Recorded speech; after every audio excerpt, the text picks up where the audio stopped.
Good morning, Year 9 and Year 10 and any Year 11s that might be having a go at this. Now, this is your quantitative chemistry module. It is the maths aspect of chemistry that is really important and fundamental to your understanding, as well as a huge part of chemistry paper 1 in your exams. Now, there's no getting away from this. You have to be able to do these calculations, especially if you want to get the higher grades. So if you want to get a well above a grade 5, then you need to know the quantitative chemistry side of things. The way I've done it though is I've built up from the very bottom.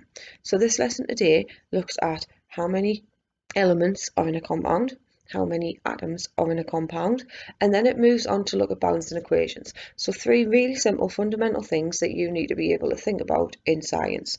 Now, I want you to have a go at everything.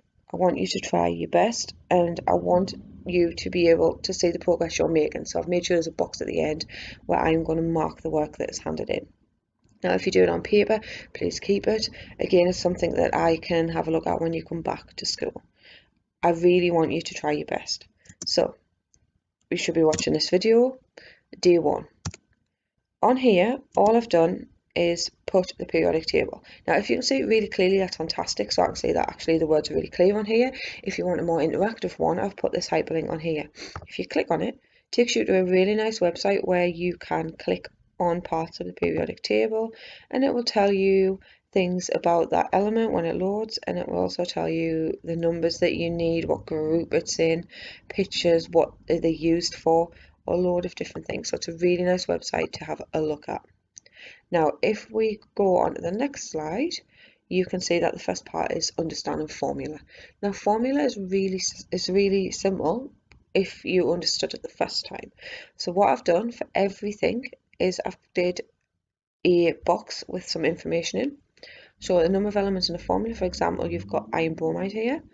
The number of elements is the same as the number of symbols. Each different symbol starts with a capital letter. So the fundamental things that we talk about in chemistry. So iron will be Fe because it's a capital letter. Bromine would be Br because it's another capital letter. They're 2 separate elements. So what you can do is you can say that there is 1 iron and 1 bromine element that makes up that compound. Now, you're not talking about the number of atoms, you're talking about how many elements are there. So there's 1 element is iron, 1 element is bromine, and then you can do it for the ones here. Now, on the next slide is when you start to take notice of these little 3s and these little 2s and 4s. So this is telling you that there are 2 atoms of sodium, 1 atom of carbon, and 3 atoms of oxygen. So we have 6 in total. And when you are doing your answer, I want you to do it exactly like it is here. So I want you to say how many atoms of iron there is, how many atoms of chlorine there is, and the total number of atoms. So you are just looking at elements, and you are breaking it down into what elements are there, and you're breaking it down into what atoms are there on the next slide. Now, you might think this is a little bit easy. If it is too easy for you, that is fine, because this is a nice warm up to things that are harder. Now, if you do find it way too easy, you can always ask me for just the booklet that this comes in, because I've got a booklet of all this information that I've put together. So you just have to ask for that, and you can move on, and maybe you finish that booklet and you don't have to do it daily like these are going to appear. Now, use of brackets and formula. So what do the brackets tell you? It's exactly the same as it does in maths. And again, the information's there. So there's 1 atom of sulfur here, but it's inside the brackets. There's a 3 on the outside. So that means that there's actually 3 atoms of sulfur. Now you've got 4 atoms of oxygen, but there's 3 on the outside. So you've actually got 12 atoms of oxygen in there. So you're doing exactly the same, but for those there. And that is building up our knowledge of what formula looks like. It's making you think about what elements are there. It's making you think about what atoms are there. And it's also making you think about what brackets mean. And there's a lot of skills that you're using around it as well. So read through the information, answer the question. Now you're going to balance some equations. Now I have broke this down into exactly how I do it.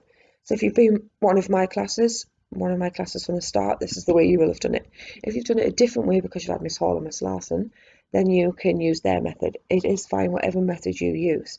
But like I say, if you are stuck, have a go at going through it step by step, and you're going to have to put some time and effort into this. Year 10, you also have your revision guides and that work booklet, so you have additional resources that you can go to. Year 9, if you need any help, please come and ask me.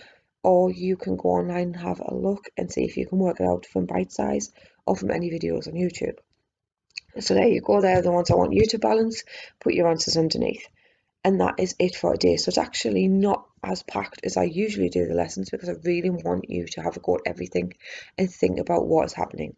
The video at the end is just a nice little video of a guy who does it exactly the same way that I do. So it might just jog your memory for those of you who need a little bit more than just reading through these here. Lastly, the last page is for me to mark, so you don't do anything on here. When you look and you submit your work, I will have marked it, given you scores, and I will give you what went well and even better if, and that's the way that we need to make sure that we're doing this. Now, have a go at everything, do what you can. If you need help, please email me or one of your other teachers. It is very, very, very important that you are trying and you are keeping yourself going with this, because these are the basic skills you are going to need. Hopefully I will see you all soon and you're staying safe and well. Goodbye.